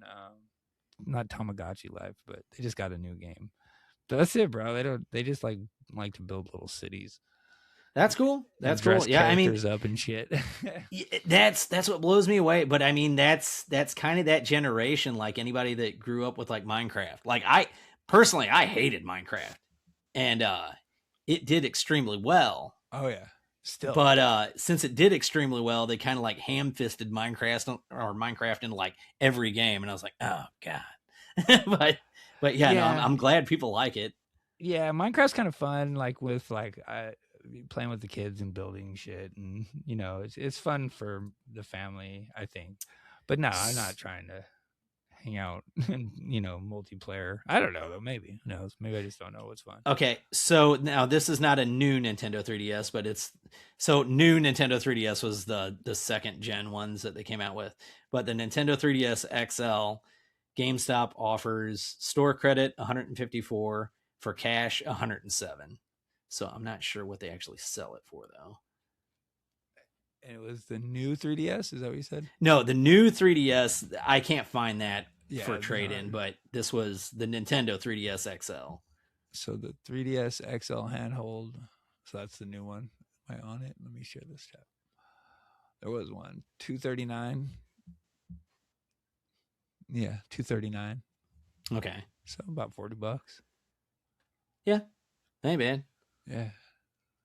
I mean, you don't have to hold the inventory. There's no labor. There's right, some labor. Right. There's a little bit. Yeah, and see, that's the thing. And people always complain about like their trade-in values and stuff like that. It's like, do you understand? Because I've sold a lot of stuff on like Craigslist and like Facebook Marketplace and stuff like that. The fact that you don't have to deal with somebody in some back alley bullshit deal, like sometimes it's worth just loading a box up and being like, yep, I'll take half the value of it just so I just bring it in, get my money, and I'm out. Like that's huge for a lot of people, honestly. Same concept for Pokemon. Yeah, right. I'll pay a little bit more money to not have to hang out with the idiots that I see at Target. Even though Em was showing me, she went to Target and they just had their shelves stocked with all kinds of shit, and there's no line or anything. So really, okay. Yeah, if you can do that and get like a pretty good price, you might get lucky. But I don't know, man. That's a hustle. Yeah. Okay. Anything else with vintage or retro or gaming that you'd like to cover? Not really. Other than like we had our convention and we had the biggest turnout that we've had ever. So, and like we don't do hardly any like commercialization or whatever. Like we don't really have ads and stuff like that. So awesome. For us to just word of mouth, like be growing the way that we are, that tells me there's definitely a market that's growing for it. Oh yeah. I agree. And I mean, the Pokemon shit can only be good for, everything else too. Like it's got to bring the collectible world up with it. Right. 100%. Yeah. Well, and that's what I was trying to, I think I was talking to Bad Robot about that. I was like, he was talking to, anyway, there's some Pokemon cards that go for, like $50,000, this, that, and the other. Right. And it's like, when you get to the Game Boy Pokemon games, like complete, Pokemon games, like got the instruction manual box and everything else.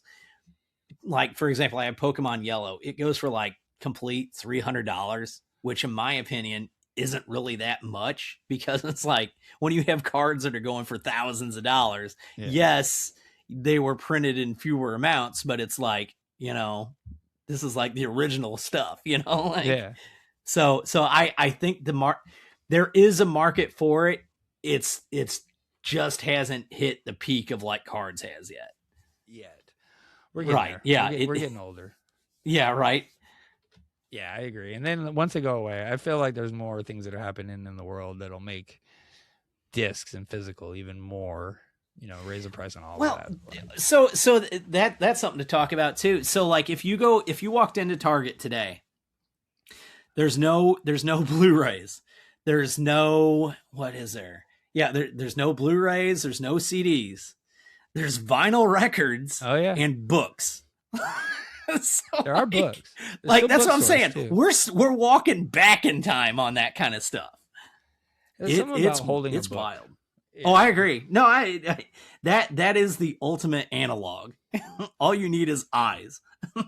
Yeah, I would like to go back to newspapers too. I grew up with a local newspaper that I had sent to my house every day. And then even I had the Chronicle, the San Francisco Chronicle. I would love a daily newspaper. I would read the fuck out of that. Every morning I'd wake up and read that shit.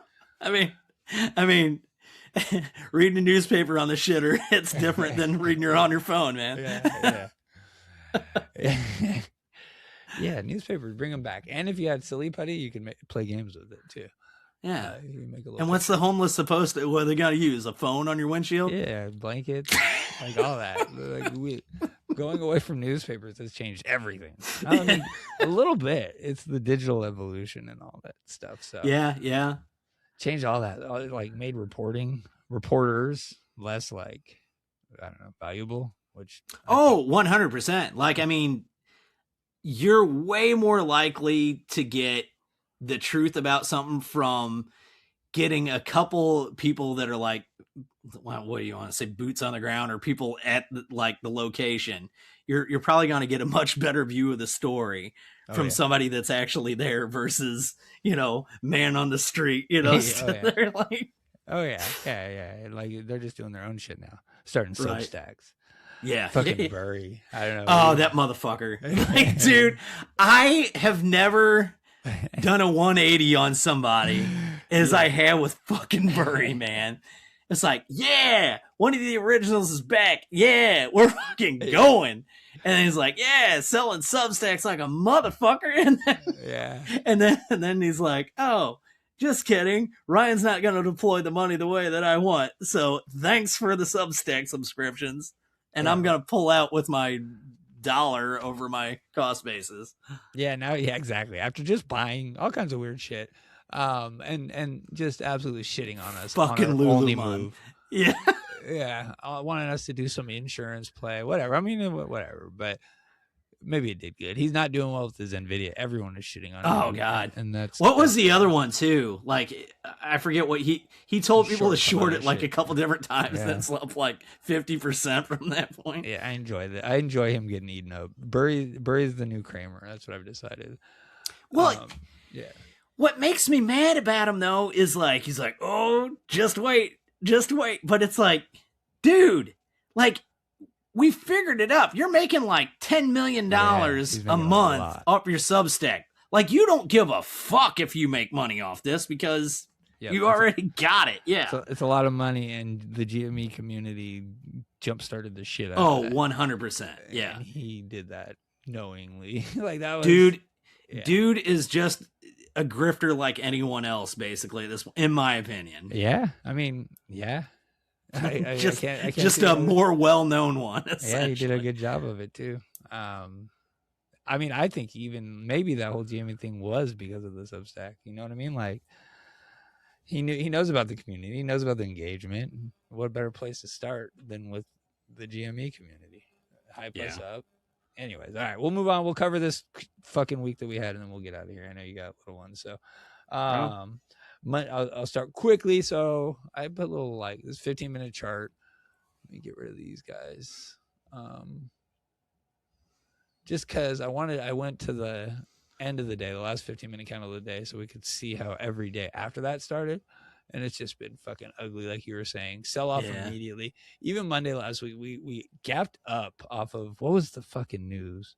That we were, that was a rumor. The rumor with that we're basically pulling our eBay bid. Yeah, so that's a green candle right here, but that's a green candle that opened there and barely finished green. So you and I, that was probably the only place I made any money. But I mean, immediately, every opening candle, this is one. I know the purple gets a little harder to see. Every opening candle we had last week was a fucking stick sell off. Like, right away, but too.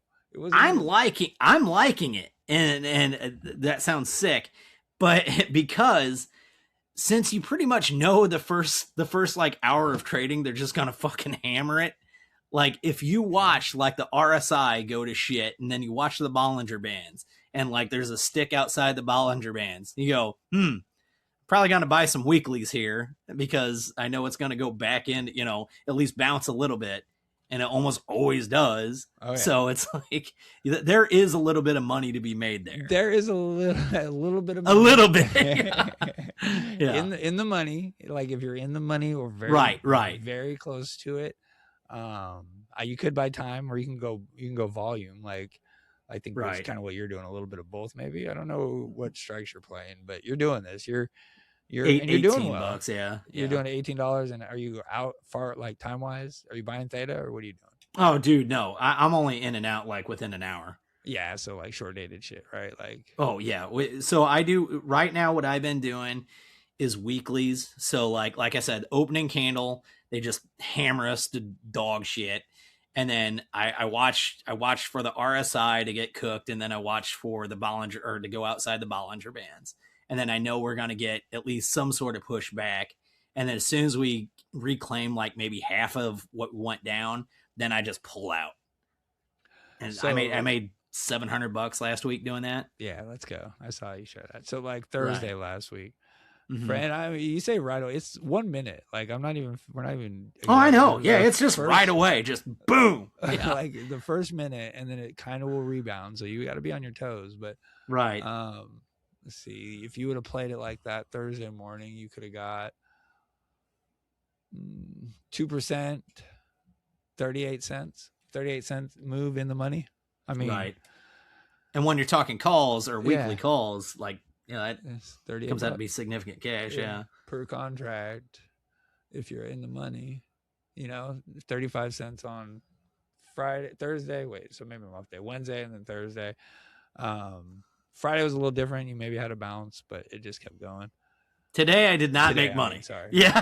Today I did not make money. Yeah. The market didn't help. I forgot this is Monday. We're live on a trading day. So yeah, I mean, yeah, you had an opportunity. You got to be ready to go. Right. You can't just be chilling out. And we're not recommending this. No, God, no. This is me being a degenerate because I'm bored to fucking tears. That's why I'm doing this. Yeah. That, and I mean, if there's something that we all know, everyone listening right now, all of you in the chat, everyone that listens later, is GameStop in their chart. Like, right. We should be able to, if you've been paying attention, you might be able to do this. So it's not like, you know, we're experts on some weird shit. Right. Yeah. And like fucking trying to pick up a nickel in front of a fucking dude. That's what I'm seriously at. It's like, oh man, all it needs to do is go up 5 cents and I can make $50. Like, you know, and then I'm out, you know, whatever. And the exit's not very hard to make. I mean, I don't know. It's just trading so slow, man. Like IV's climbing slowly. Let's see what IV is right now. Dude, I just love looking at that chart. Like I'm looking at it right now, and you don't even have to look at the chart. You can tell what is the opening candles. Yeah. Like you just see massive volume and then just after that. Yeah, it's not. Anyways, it's not good. Let's see. IV, it's not good, but it's like it rebounds and we're really just trading sideways. So that's something I did kind of want to touch on. I mean, if you're paying attention to IV right now, was it like 50? 45.3 at least. Okay. So it's up. So that means we probably got a move coming.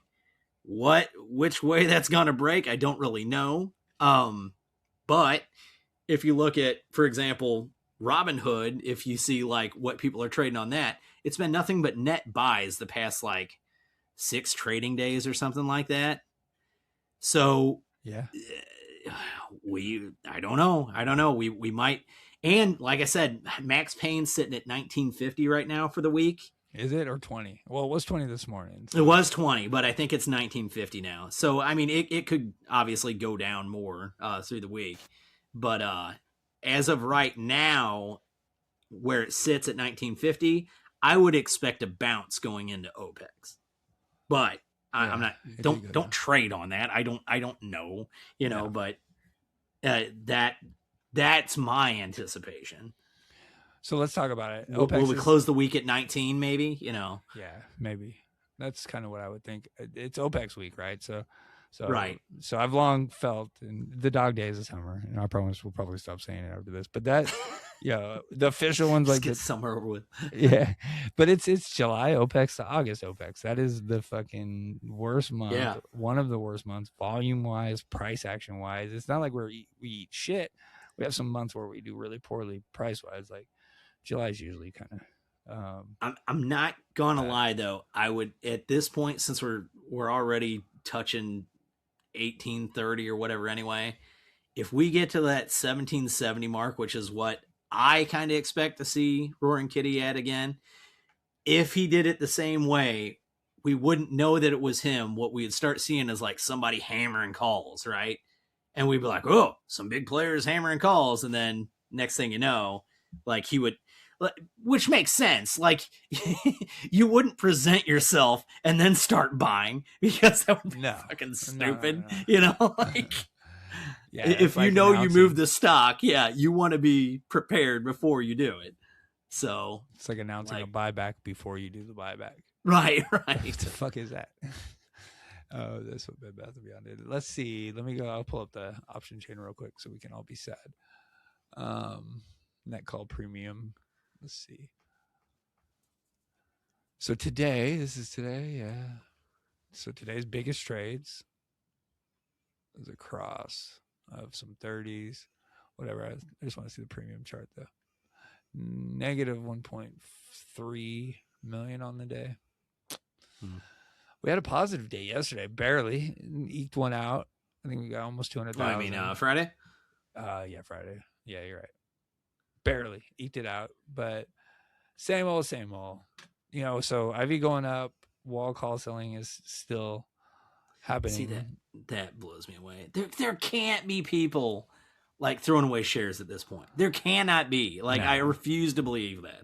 Well, I mean, yeah, but like I said that before, right? And then like all those people that were, if people were selling calls before like 20, probably were pretty happy about it. But I think, you know, maybe this is where some of that institutional buying is going.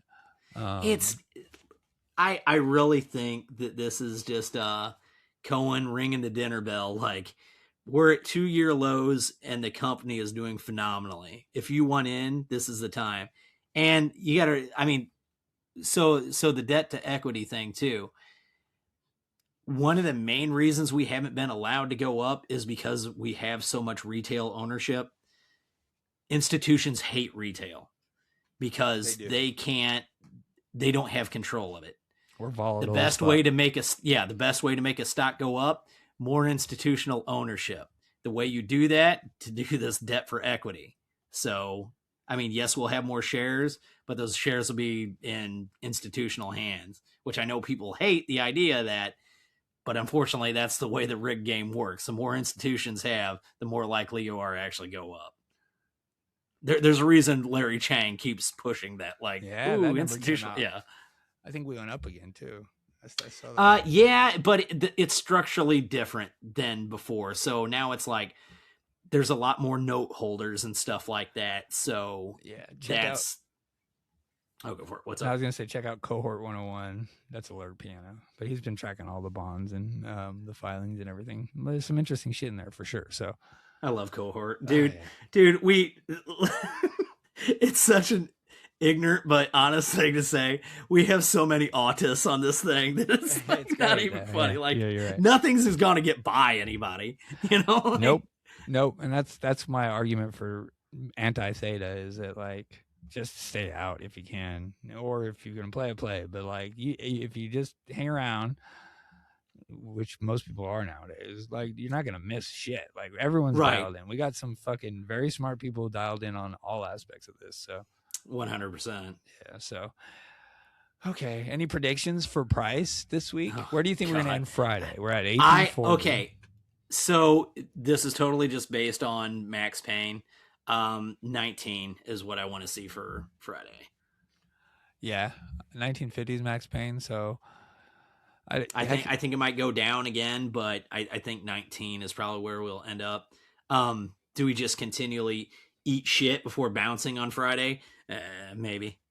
Maybe. I don't. Yeah. Whenever this bounce happens, I think this is the bounce. Now, by the bounce, I don't mean like we're gonna fucking catch a bid, but like whatever the low we set this week, I think will be our low. Like right. It's 1832 was the low of the year, low of 2 years that was set last week, right? Yeah, last week. Yeah. I think we'll probably beat that still. I'm with you. I mean, what we could probably see it open tomorrow if history repeats, like $18 flat, probably opening candle. Yep, I agree. I mean, we are on, so the trend's at 1823, and we've kind of bounced off of it, but I wouldn't trust that. A breakout of this top trend, I would be excited about, though. 100%. Yeah, so if we can get like even above 1850 right now, I'd start getting pretty bullish. Maybe this high right here, 1878, that kind of thing would be a pretty good sign that we're moving up nicely. So yeah, that's where I'm looking for. Like 1870 is where I'm looking. So I did buy some weeklies this week. 1870 is where I'm wanting to unload at. Yeah, that'd be a good inflection point, right? Like, okay, we'll see if we go past this, then we might keep on going past this. Right. Yeah. I mean, dude, you never know. I mean, yeah, right now, what do we have a market cap of? 8.25 billion. Something like, yeah. That is criminally undervalued. And yes, I know we're diluting with potentially like 70 to 80 million shares or something like that. But if you break the numbers down based on us being like a brick and mortar and like the money we have coming in, fair value right now, even with that dilution of like 70 million. And this is like bare view. We're a $21 to $21.50 company. Oh yeah. And so we're so undervalued right now. It's insanity, really. I mean, granted, eBay is not helping the situation, but no, I mean, not much is helping the situation. No, right. Like you're saying though, like that might be part of it, right? Like that might be what's going on is keeping the price down. Let institutions or whoever load up. Let these bond holders convert. Let them get in.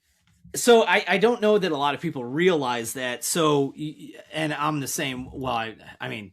I knew going into it. Anyway, with the institutional buys that we've already seen, that was up to what, June 30th, correct? Yeah. Or July, June 30th, 45 right? days ago. Yeah. Yeah.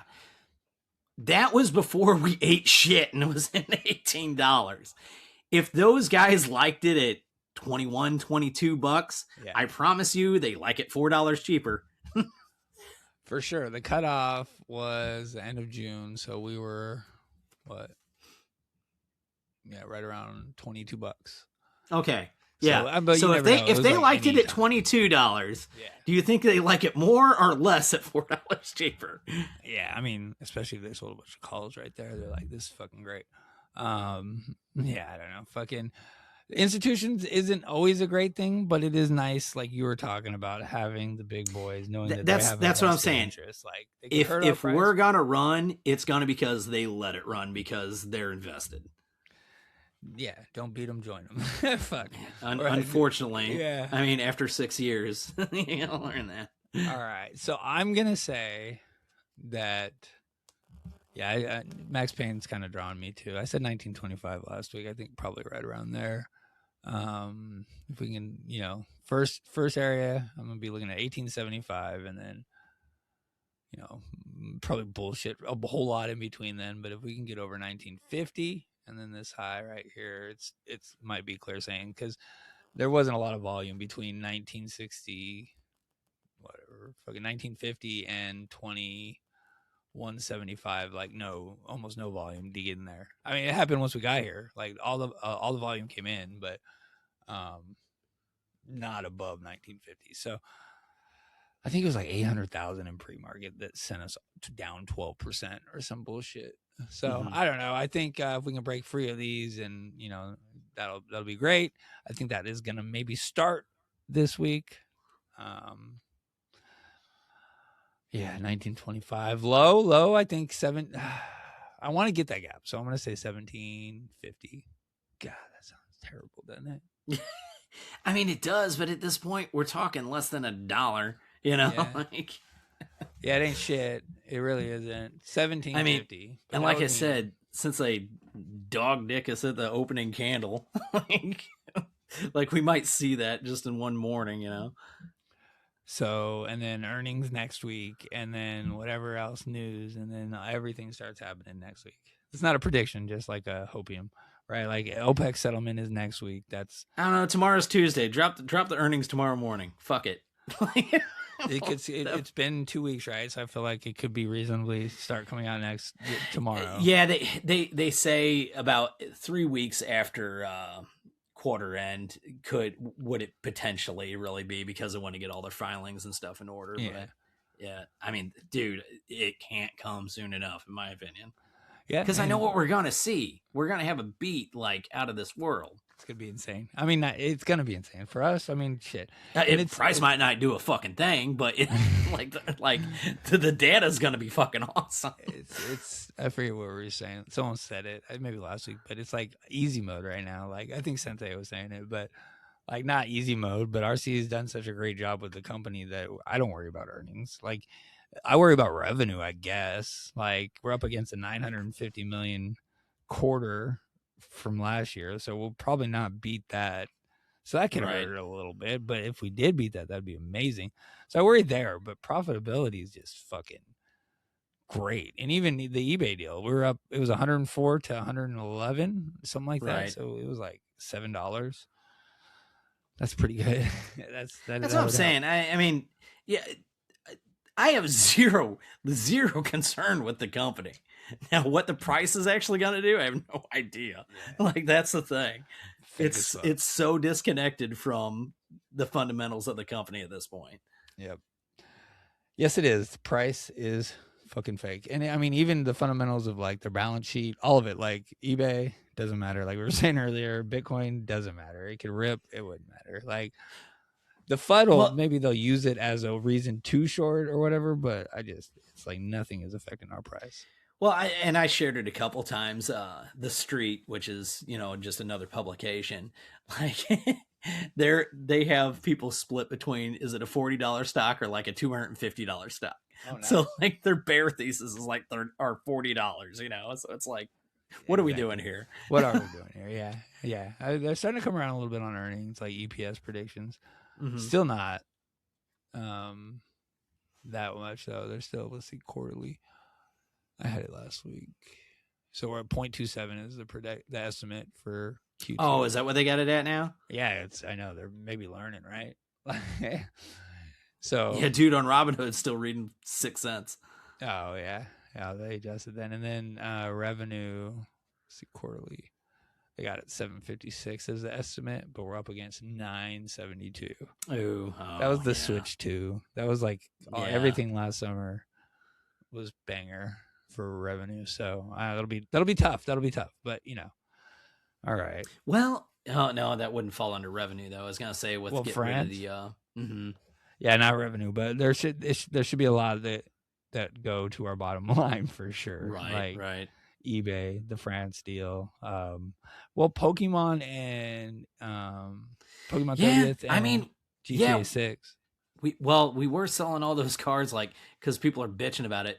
What do we originally have it as, like 5x what the MSRP, and then we changed it to like 3x, and they're like, oh, yeah, the 30th anniversary we were pre-selling big time, and then GTA 6 we pre-sold like crazy, and that was all within that window. So yeah, I have no idea. I think we did pretty good. Are we gonna beat that though? I kind of doubt it revenue wise, but I mean that would be awesome if we did. Oh, that would be insane. That would be. I mean, I feel like Did we beat last quarter? No. Well, let's see. So 835 versus. Yeah, we did.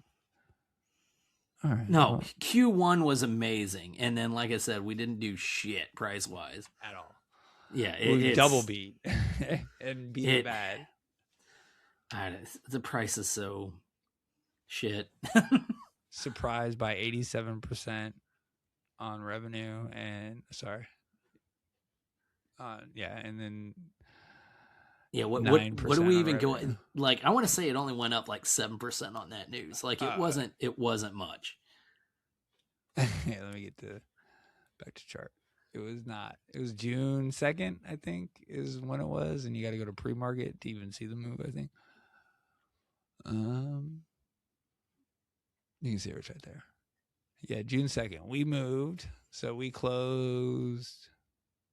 Oh, that's right. It's a surprise drop. That's right. Yeah, we closed at 2080, and then we got to a high in pre-market the next day of 2377. So 13.8% up, but you had pre-market. Okay, yeah. You could have got in or out if you had calls at 2250ish. We opened there. So yeah, not shit, bro, and it did not last. Let's see how long it lasted. No, of course not. June. It's hard to even see on the. Well, I'm on the nut. Right. It's just so hard to look at GME's chart because it's like knowing fundamentally like what we're doing and stuff, and it's like, how is this possible? Like we're not, we're profitable, and like we're profitable on less stores. And we're expanding like our e-commerce and stuff like that, but it's like we're given no value for that. Yep. Price is fake. Yeah, it is fake. Or it is wild. Let's fucking go Rebleep 69 LFG. All right, let's get out of here, bro. Your kid's probably like, where? I'm good with that. You got anything before we go? Anything? Nothing. Let's just fucking get it. Let's turn this bitch around. Let's fucking go. I think this is the week it happens. One more time, subscribe on Spotify. Give us a follow on Apple. Smash that like button. Smash that like on YouTube. Thank you everyone for coming out. I appreciate y'all. Coffee Drops. Thanks. Coffee Drops is Burry worse than Kevin Malone. That's tough. Probably not. I think probably Burry has had more success. I don't know. Maybe not. But anyways, thank you, Zeb. I appreciate it, man. Thanks for coming out. Yeah, no, absolutely. Thank you everyone for coming out to the show. Let's fucking go GameStop. Let's go. Where is he?